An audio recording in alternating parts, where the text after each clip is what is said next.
Well, good afternoon, everyone. So good to see you. My name is Cecilia Dyer, and I too am running for Circuit Judge Division 2. And I want to first thank the Arkansas Liberty Coalition for hosting this wonderful forum. As Mr. Johnson stated, Division 2 handles all of the delinquency cases in juvenile court. It also handles all the FINS cases. FINS stands for Family in Need of Services, and then it also handles domestic relations and probate and estate matters.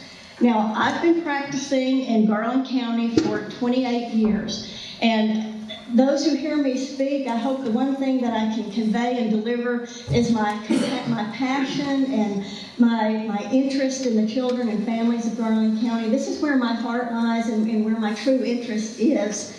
And for the first 17 years of my practice, I was in private practice, and my private practice centered on family law and everything related to domestic relations.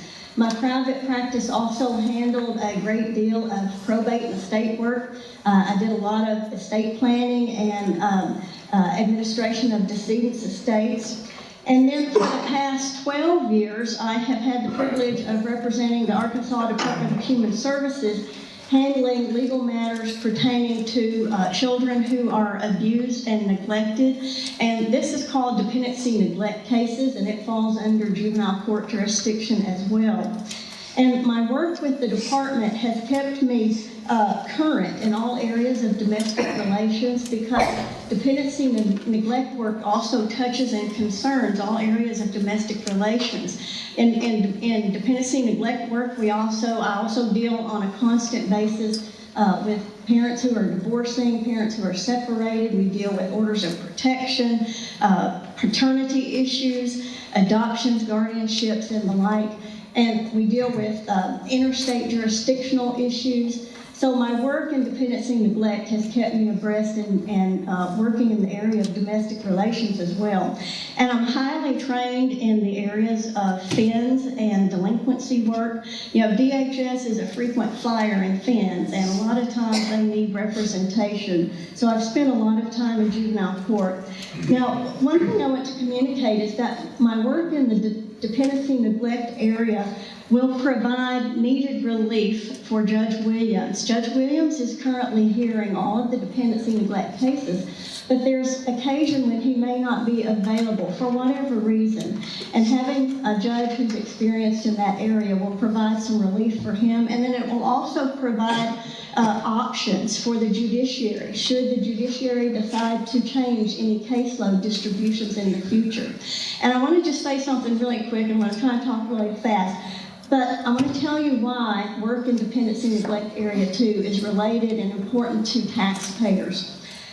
When it comes to dependency neglect findings, those cases, a dependency neglect case can last anywhere from 10 to 18 months or even longer than that. And throughout the course of the case, the judge has to make certain findings in order to preserve the federal funding. If certain findings are not made, then we lose our federal funding in regard to that foster child, and then our state revenue is the source of funding for that child's stay in foster care. So it's really important, and I feel like my experience and work in the area of dependency neglect will provide much needed relief for Judge Williams on the occasion that he's not available to help.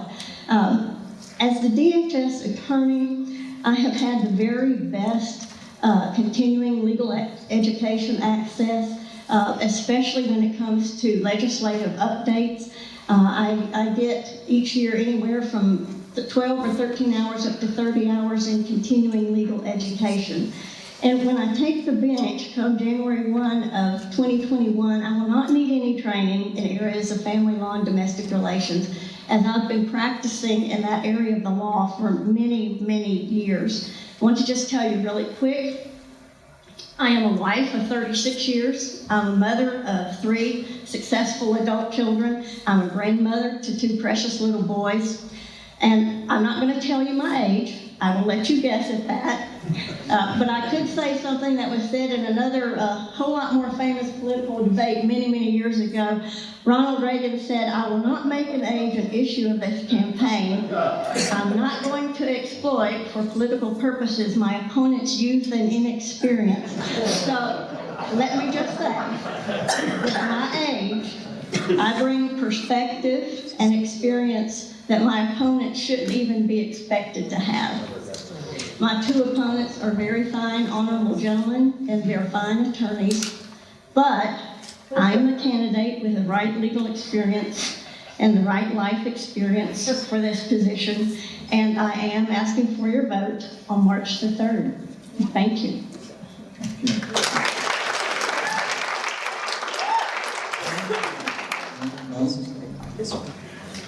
Hi, Paul Smee, and I think you've actually answered this. This was a question that I had specifically wanted to. So you alliterated that there was, some better methods for improving court procedures and efficiencies of what's going on right now in your court or that court in particular. What other message or methods would you suggest to improve either A, the efficiency of those procedures, or B, the providing of the legal support that is required for people who attend the court? And are you talking to just in matters of delinquency or in all matters? It generally in delinquency and those matters. Okay.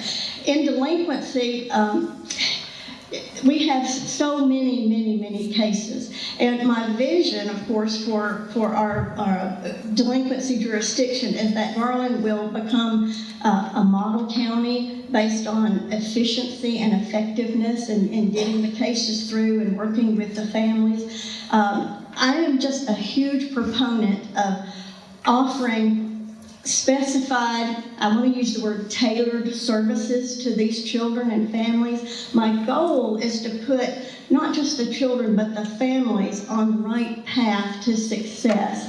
And our Garland County currently has a lot of fine programs, and if I'm elected, what I need to do is to take a very close look at these programs, see what is working well. If it's working well, let's keep it. If it ain't broke, let's don't fix it. But let's take a look at those that may not be doing so well, and take a look at what we can do to become a whole lot more efficient and helping these families get set back on the right path.